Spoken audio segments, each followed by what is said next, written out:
Hillside View Apartments kyekifo ekitegekeddwa obulungi eri gwe wenna eyandyetaaze okubaako w'opangisa okusula okumala ennaku engere. Ekifo kino kirimu buli kimu, oba oyinza okugamba kiri fully furnished. Kirina free wifi, parking nga ziddala ate nga ya bwereere. Apartments zino zizimbiddwa ku mulembe, anti munnange bw'ogipangisa obeera ng'ali mu makaago, tolina kiweetaaga kwetikka kutwala, oyagala kwefumbira buli kimu mwekiri. Ate nga ne ba caretakers babaawo okuweereza. Security y'amaanyi emisana n'ekiro. Kifo kisirifu ekiyinza okuwa emirembe okuwummuliramu ate nga n'omulirwano gwa buvunaanyizibwa. Hillside View Apartments zisangibwa ku kyalo Janyi ku Kyaki. Gwe munnange ava ku Entebbe Airport ovugirawo eddakiika 25 zokka olwo otuuka ekitende Kajjansi, n'ovugirawo eddakiika 8 zokka okutuuka ku Hillside View Apartments. Bw'oba ova Kampala ovugirawo eddakiika 25 zokka, ate gwe munnange ava e Munyonyo Kinyana Mpindi kubanga eddakiika ziri 10 zokka. Emiwendo gikkirizika ate nga gyakuteesa. Kuba ku 0704131999 oba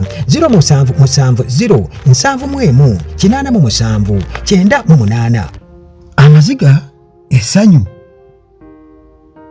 ebiwoobe, muganda wange, n'essuubi eri abo abalina abantu baabwe abaasibwa. Libaawo gavumenti nga evudde mu buyinza, gavumenti ya dikiteta yenna ng'evuunikiddwa. Nkugambye nti awo tutegeerera nti ddala kituufu ono gundi yafa,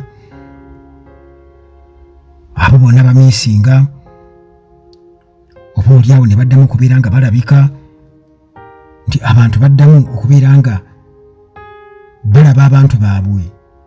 Era tutera okuwulira wano e Uganda nga bagamba gavumenti ya General Museveni oba regimu ya General Museveni nti twagala omuntu waffe mulamu oba mufu, kati nga John Bosco Kibalama.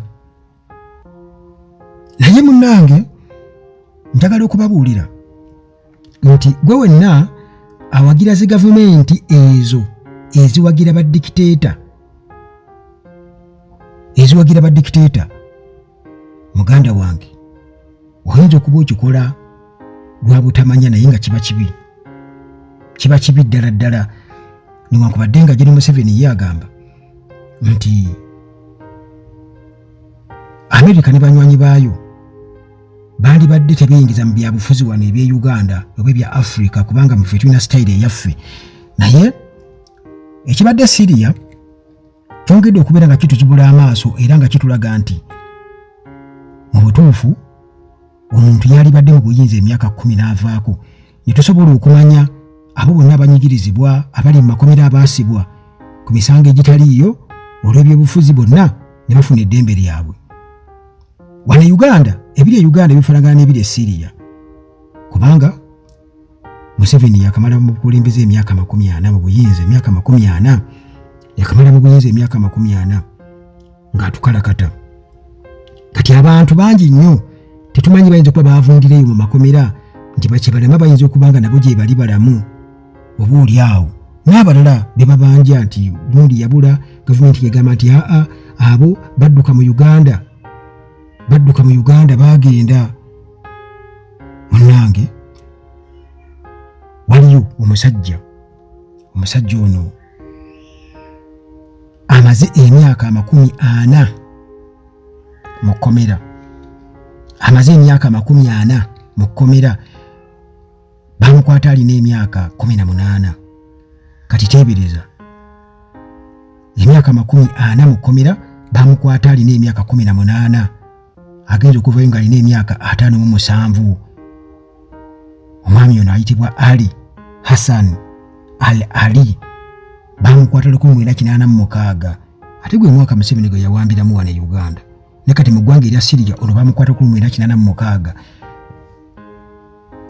ne bamukwata ku checkpoint y'emu mu Lebanon, tebamukwatira na mu ggwanga lya Syria wala bamukwatira Lebanon. Kati muganda we ayitibwa Moa Ali amaze emyaka 40 ng'amunoonya munnange, ngera bw'olaba wano abantu abakaaba nga babuuza abantu baffe bali ludda bwa famire zaabo abamulekwa oba katugeze abo batata be abawambibwa abamu battibwa tukimanyi wano e Uganda era nga bo kyakakasibwa nti abo bo baafa babatta misana tukunga tulaba naye kati waliwo abantu abagabanja abantu baabwe mu batuwe balamu babafu mu batuwe mutulaga amalaalo kati mbeere fanaganako bwetyo neri e Lebanon munnange muganda wa Ali Hassan Ali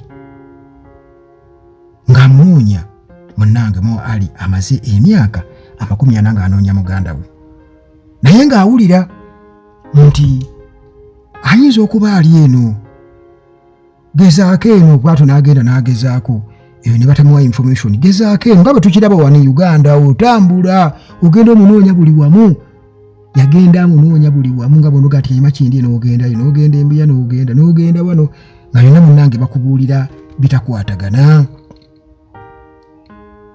era munnange nga awulira bamugamba nti oyo yasibibwa mu military security branch emu mu Damascus kati ngewe nagamba ati munnange tuwulire Kampala eyo gye bamutwala oba ali Kireka oba ali Mutocha Chemba yaabwe oba ali Makindye oba ali Nalufeenya oba ali bwotyo kwegamba ng'oli awo naye ng'owulira bakugamba gyali nga Nabbanja bwe tugamba ati Kibalama gyali oluvannyuma bamwegaana abantu ne bafuna essuubi Kibalama gyali Nabbanja agambye gyali ne baleka okubeera nga bagamba basuubira okuba nti agenda kulabika famire ye ndowooza essanyu lye yafuna awo bagambye gyali at least mulamu Nabbanja yamaliriza abyegaanye naye nga kimusimattuse kati na bano munnange banoonya abantu baabwe era Moa Ali amaze emyaka 40 nga anoonya muganda we yakwatibwa nga n'emyaka 18 gyokka mu ggwanga erya Lebanon ku checkpoint emu era nga amaze mukomera emyaka 40 akenje kuva nga n'emyaka 57 Ali Hassan Ali nga n'emyaka 57 nawe ne Uganda munnange ebyo bibeerayo gye bali mu makomera bali eyo bavundira eyo era gino Museveni yagamba nti agenda kutaaka abo abamu abatonotono kwe batalinaako nnyo kiri awo naye kati waliwo mbu batasobola kuta abo tabatubuulira mannya gaabwe gye bali eyo munnange omusango nno era kwegamba ebintu bino bifaanaganira ddala kakati Ali Hassan Ali mu kukwatibwa n'okusibwa yakwatibwa mu ggwanga erya Lebanon kati bamusibira mu ggwanga erya Syria bagamba nti omusango bamuvunaana omusango gwa sigwirabidde bamuvunaana omusango gwa political agitation kyali badde nga ki political agitation bayali badde nga excitement nga bw'onoogamba nti abavubuka bakyamuukiridde balaga balina okuwulwire bawagira katuli babayoola mu mbeera efaanaganako bwetyo babasiba oba bamusiba nti yeeyingiza mu byobufuzi nga gye Museveni bw'atera okubeera ng'akikola wano nti mwe mubeerera omubuuza oye kati mwezo methods ezo okuyita mu underground mubayooledde abavubuka baffe era gye bali baasibwa kati ne munnange ne mu ggwanga erya Syria bwe kityo Ali Hassan Ali bamukwata ku myaka 18 mu 1986 era ng'omusango gwe bamuvunaana political agitation. Revolution bwe yatandika mu 2012 muganda we n'alekera okubeera ng'amunoonya kubanga era nange gyatandikamu information n'ebula olwo munnange Syria eri mu civil war kale bwatyo bamusanze mu Central Prison wali mu Hama era tojja kwebuuza lwaki abantu bali mu kujaganya okw'amaanyi mu ggwanga erya Syria nkugambye nti abafiibwako abantu baabwe yes bakitegedde nti agundi yafa olundi bafuna information kwabo bebabadde nabo mu makomera nti ye munnange oyo bwe bamutulugunya teyasukka kubanga abasajja batulugunya waliwo n'omulala